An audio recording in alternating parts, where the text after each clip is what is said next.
Okay, hi. Today I had to give myself a very stern talking to. I woke up today. The first thing I started doing was practicing my Spanish because I plan on taking a trip to Peru, and I went for my run. I just got back home. I took a shower. I got out of the shower. Um, I I straightened up my apartment, danced a little bit in the mirror, and then I decided to watch a Sean Paul video. Sean Paul is like a trigger for me. And the reason that Sean Paul is a trigger for me is because he reminds me of somebody that I was obsessed with and um, tried to stalk for 2 years. Two, maybe 3 years. Um, And if your first question is, was I in my right mind? No, I wasn't in my right mind at all.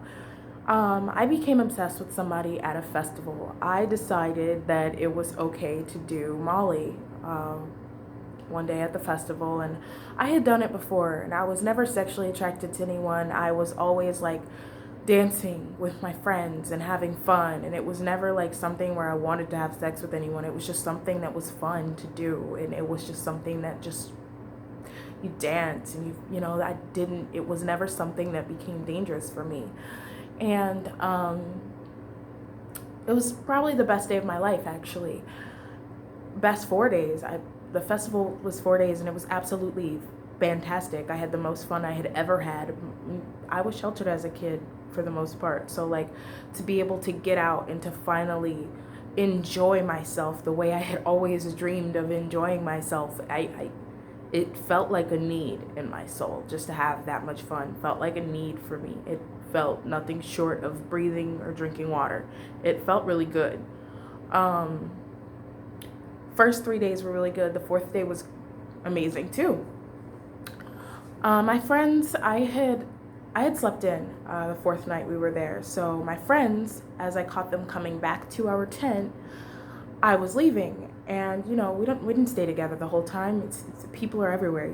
You hang out, you go back, you meet up every now and then. We knew we were going home together. We had the same tent, but I decided to leave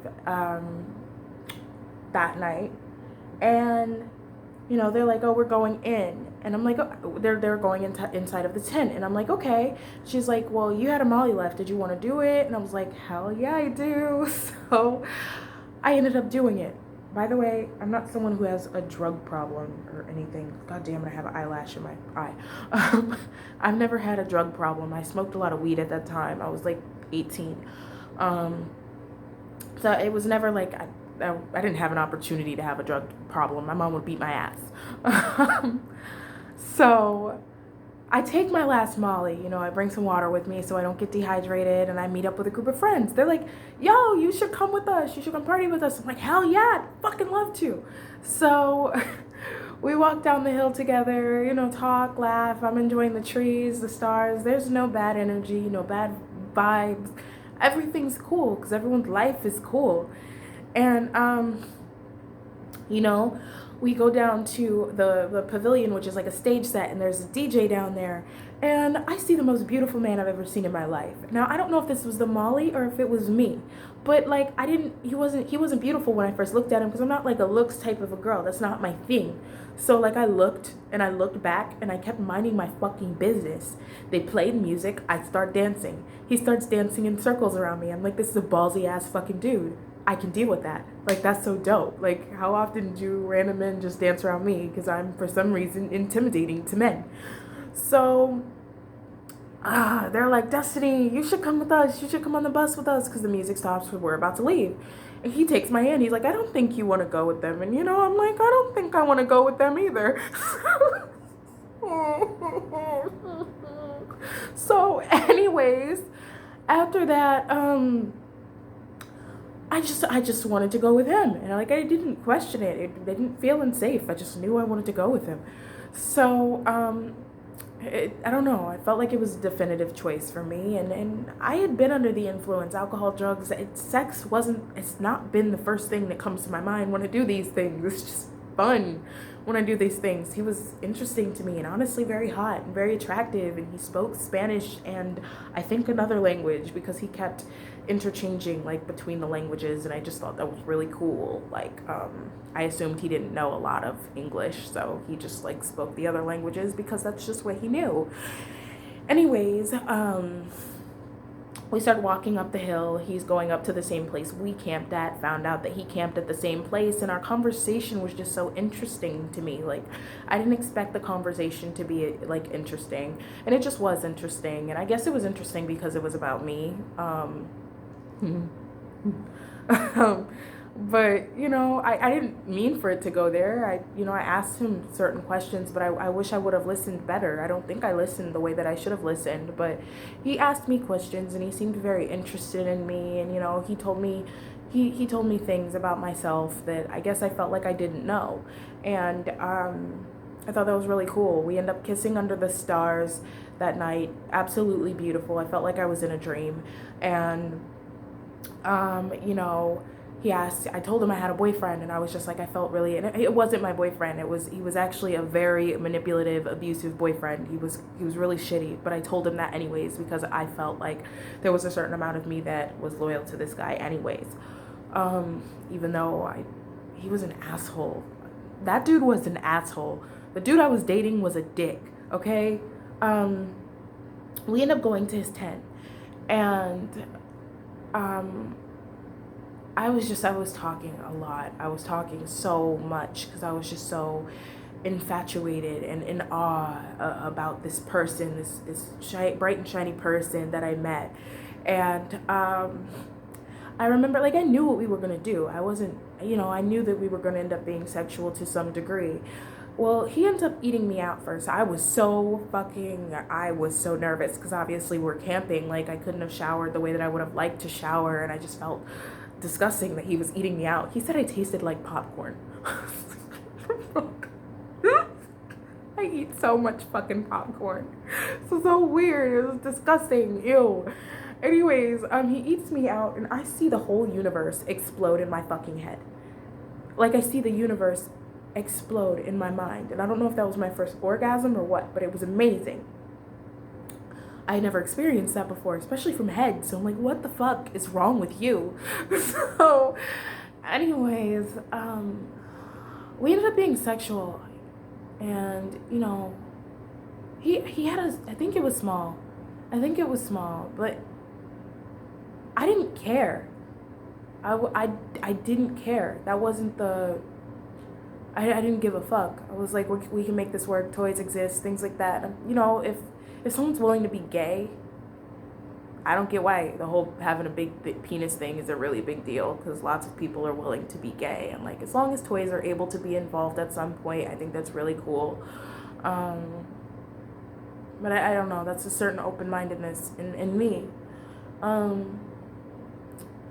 freaked out that night afterwards because we were talking, and I really felt like I had been seen in the most vulnerable way I could ever be seen in my life. And I saw every single thing that was messed up about me, and I felt like my whole life had been building up to this moment where I could finally fall in love, and I'm finally at this moment where that's about to happen to me.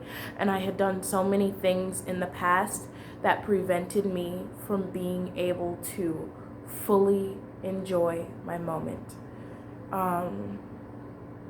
And it hurt. It hurt to know that a lot of things that I had done, to see the things I'd done, and to see what was my fault. So, what ended up happening after that? I asked him so many questions all night. I bombarded him with questions. I think I even took my wig off and showed him my real hair. And that can be not only, that can be overwhelming for somebody. And I didn't think about that either. I should have thought about that. But to me, in the moment, it felt like something I could do. It felt like something that was okay. And now I kind of regret that, because he asked me if I wanted to come with him. And I said no, because I was like, I have to take care of my grandma.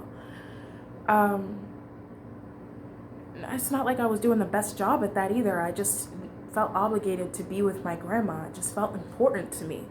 So we lay down. I think I get a few hours of sleep. I wake up, my hair is still off. I put it back on messily. I felt so accepted that night. And that morning, it traveled over. I still felt accepted, but odd because of how much of myself I had seen in a moment. It was not him. I saw too much of me. Not too much. You can't see too much of yourself, but I just saw more of myself than I expected to see. I delved deep. And we go back to the tent that me and my friends are staying in that night. And he was like right across the way. So weird. I took a picture on my phone of the mountain, and his tent was in fucking front of the mountain. But I didn't know that his tent was there in front of the mountain when I took the picture. So it was just funny. It was funny because I saw the picture later and I didn't know that the tent was in the picture, but it was. And I was hoping that I got a picture of his face because I was trying to find him. This will lead into how I ended up going on a scavenger hunt for the mystery man. So I go back to my tent. You know, my phone's dead. I ask my friend Jill if she can give him my number because I just got a new phone. And she gives him my number, and I think she gave him the right number. So he goes back to his tent, you know, and he put his shades on in the tent. So I guess I should have felt like that was a little shady. Well, he goes back to his tent, and I remembered we started packing, and I was like, I have to go say goodbye. And so I just wish he could have understood. If he would have set terms for me, I would have abided by those terms. I would have followed those terms. If he would have been like, you know, this was just a sexual thing. This isn't something that's going to extend over. I would have understood that. But when you ask me if I want to come back to the same state as you, or when you get that deep with somebody, I didn't expect him to just leave. And yeah, we were sexual, but it was still really deep. I didn't expect him to go. So it was I was really hurt by that. I wanted to go back and say bye. He packed his tent up, and he got into his car was really nice. He got into his car and he just left. And obviously infatuated. I didn't see that at the time. And so then his cousin's there, and I'm just like looking, I'm just like staring into like nothing, and like, I don't know, I was sad. I was sad I didn't get to say goodbye. So his cousin is sitting there with his tent, and they all had matching tents, and they reminded me of like this tribal group of like a wolf, like a pack of wolves, literally. Like, that's what they reminded me of. If you've ever seen Twilight, they reminded me of a pack of wolves from Twilight that turned into men, but also wolves. I have an overactive imagination. Anyways, so his cousin's like, you miss him, don't you? And I'm like, this fucking dick. Of course. We go home, and I'm gloating to my friends about how I met the perfect person, and I knew someone out there was for me, and I knew it my whole life that someone could understand me, and like, I've been alone my whole life, and you know, we were poor and traveling all of the times, and you know, I'm just like, I just always never thought anyone could think like me, and I met someone like me, and I'm like, I'm freaking out. And you know, they're like not too optimistic. And I couldn't see it. I just had those blinding love glasses on, and I couldn't see it, you know. And fuck, I remember going home, and I thought about him for 2 weeks straight. And he never texted me, not once. I was devastated. I was bawling, crying. I remember being on public transportation, tears streaming down my eyes. I'm laying on the seats, and I'm just crying. And I'm just like, I couldn't handle it. I walk home, I'm crying. And I remember I'd had a fit of joy earlier because I was thinking about where things could possibly go, and like, maybe he didn't forget about me. Maybe he's gonna come for me. Maybe he's gonna, you know, maybe he's gonna like drive up in his car, and like I'm just gonna like, somehow maybe he knows where I live. Maybe he's gonna come for me. Maybe he's gonna text me and ask me where I am, and he's gonna come for me. And he didn't come for me. So I panicked. Then someone messages me online. At the time, I'm a waitress at the Rainforest Cafe, and someone messages me online, and I thought it was him.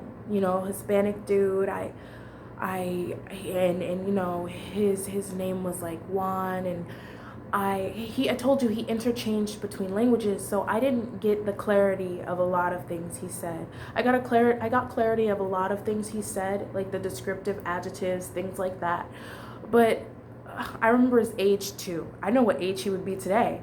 I do not remember his name, and I could not remember his name. So I posted on a site with like a whole bunch of people who went to the same event as me, like asking if anyone knew where he was, because I think I'm in love with him, and like I just need to be able to let him know that.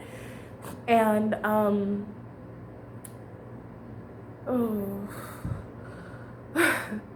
someone messages me, all right, but it wasn't him. He messages me, and this is this guy, and he lives in Pittsburgh, and I thought it was him. Similar features. I thought it was him. So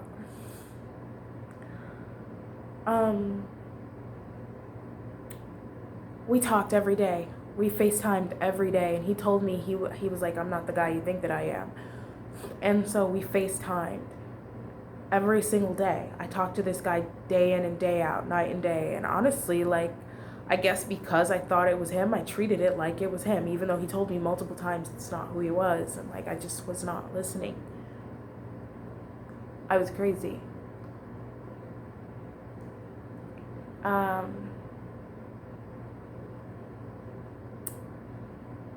remembered saying I wanted to visit him, and he was like, or he said, you should come visit me. One or the other. And I was like, I would love to. So I planned for it immediately. I was like, he has to have something up his sleeve, some type of a surprise for me. And I was convinced we would get married. That was crazy.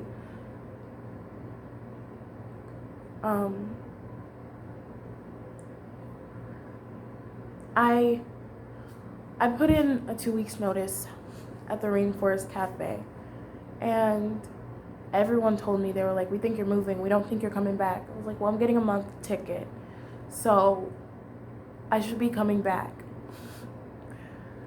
My grandma was mad. She was like, you don't need to be going there, I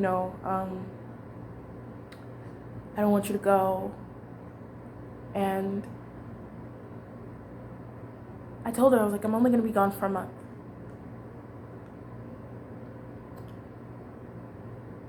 After that, my grandma, she asked me for a little bit of money before I left. And I gave it to her reluctantly, because she asked me for more than she normally asked me for.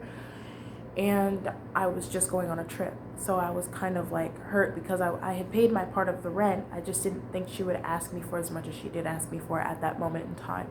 At the time, I really had my heart set on this. I had my heart set on it. So I take the bus. I'm going to take the bus, and I go out there. And I meet up with this guy. He's not the same guy. I knew it. I knew it in a moment. I knew it instantly.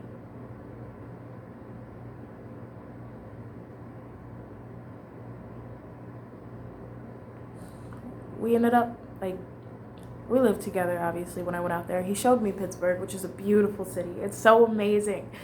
It was so beautiful out there. But I went through this huge shift in my life. Absolutely huge shift in my life.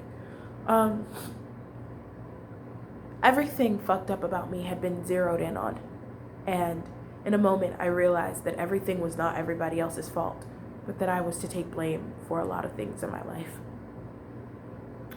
I remember when I got there, I slept all of the time. I was nervous being in a house with that many men.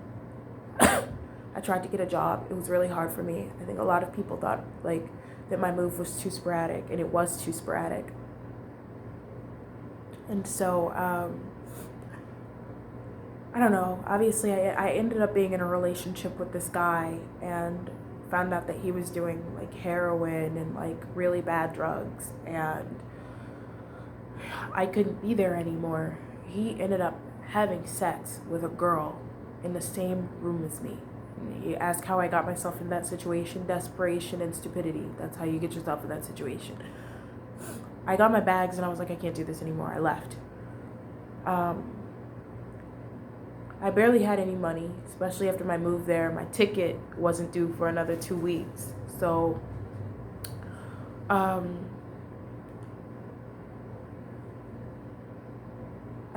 was gonna sleep in this abandoned house that I had saw when we were walking one day. And I went there, but I felt like I could find something better. So I ended up walking on the streets, looking for someone who could let me charge my phone so that I could call somebody, or maybe see if there was somewhere I could stay. All the friends or people that I thought that I met there who might help me, they didn't want to help me. So they thought I was crazy. Anyways, I ended up calling 911. They ended up getting me in contact with a shelter. The shelter ended up sending me to a women's abuse shelter. And from there, I ended up being sent to a mental health shelter. Not for the mental health, strictly for the fact that I wasn't being abused by a man. So they needed me. They needed to be able to put me somewhere. It was a place where you could discharge yourself at any moment. And it was a homeless shelter. And they treated the people crazy, and they treated the people really badly. I couldn't stay there. After my second or third day there, I was like, I have to go. So my friends from New York who knew me were like, Destiny, like my friend Jen, she was like, I'm gonna get you a ticket. She's like, I'm gonna get you back here. And I was like, thank you so much. Thank you so much. So I go to the bank. She sends me the money. Everything's about to happen the way it needs to happen. I'm about to get on this bus, and I meet this. I've got my luggage in my hand, and I stumble across this dude. His name's Patrick. He's in this truck, right? You know, he's like, it's hot as hell outside that day. I've got all these luggage. I came there for vacation. I didn't go there I came for vacation. Like, I was invited. It wasn't something that was supposed to go the way that it went. I was actually invited there, so it was just so weird for me. The guy, he's like, dude, put your luggage in the car. And the reason I trusted him was because he had an unk on his chest, and someone who's familiar with the sign, it was a sign of peace and love to me, and just a lot of things at the time. Till this day, I have one actually right up there. I have one, but you know, he lets me put all my bags in the car. I'm like, thank God. You know, we start talking. He tells me about the music and the stuff that he's producing and stuff like that. I'm like, okay, all right. So at the time, I'm young. I'm like, that's pretty cool. So he's like, yeah. He's like, it is pretty cool. We're driving. He's like, I'll take you to your bus later too. Like, okay, that's really cool. Thank you. So in the meantime, he's like, yeah, you want to smoke blunt? Yada, yada. It's like, yeah, I wanted to smoke blunt. So we end up driving up this mountain, and he had the most beautiful view of the city right in his backyard. Mount Washington, beautiful place. You can see the Virginia, I think it's Virginia river. There's 3 rivers over there, and one of them has it's a very long name. I cannot pronounce the long name, but I think Virginia River, something like that, is over there. I can't, but there are 3. And then the city is sitting right on top of it in a triangle, and there's like a waterfall, and there's so much green everywhere, and it's beautiful because of the time of year. It's summer. It's gorgeous outside. We end up going up this mountain, and you know, we get to his house, and his house isn't the greatest, but it's in like a middle class neighborhood. You have to take a little bit of a walk down the hill to get that view, so it wasn't right outside of his back door. But you know, we smoke a little blunt. You know, we ended up talking about esoteric knowledge, the Ankh. We ended up talking about wisdom, the things that you learn and the things you have learned. And for me, I've always been an old soul, so it's always been easy for me to connect with people and to talk to literally anybody because I understand so many different walks of life through the travel that I experienced with my mother when I was a kid. So it was so easy for us to talk. He was like, you should stay here. He was like, no, you can literally stay here until you get an apartment. I was like, no. I was like, I can't stay here.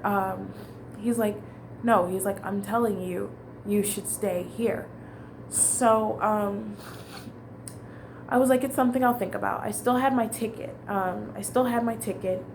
And my grandma ended up catching a fire at the house.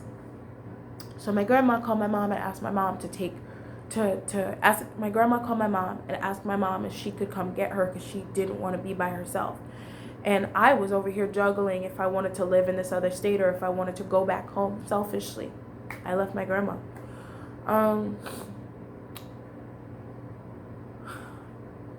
At the same time she left me, it was weird.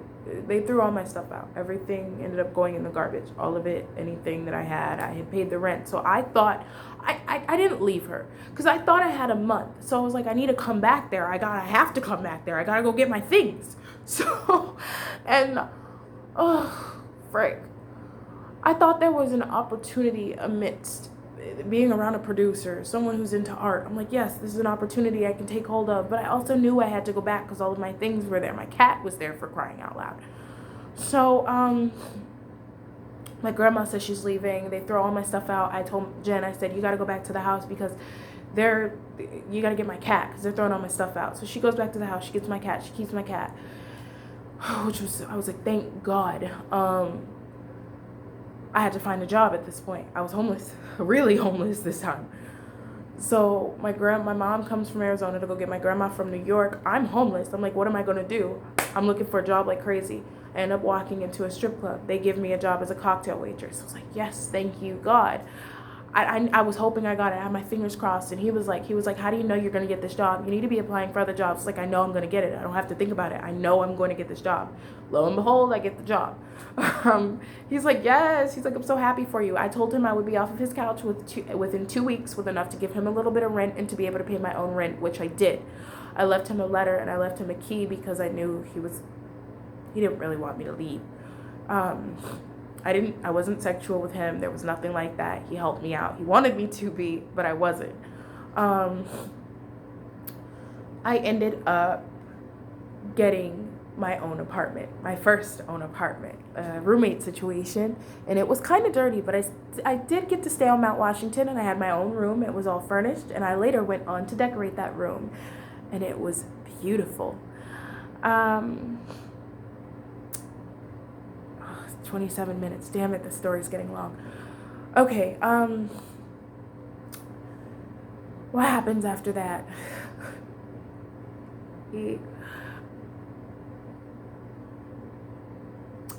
I'm gonna make another video.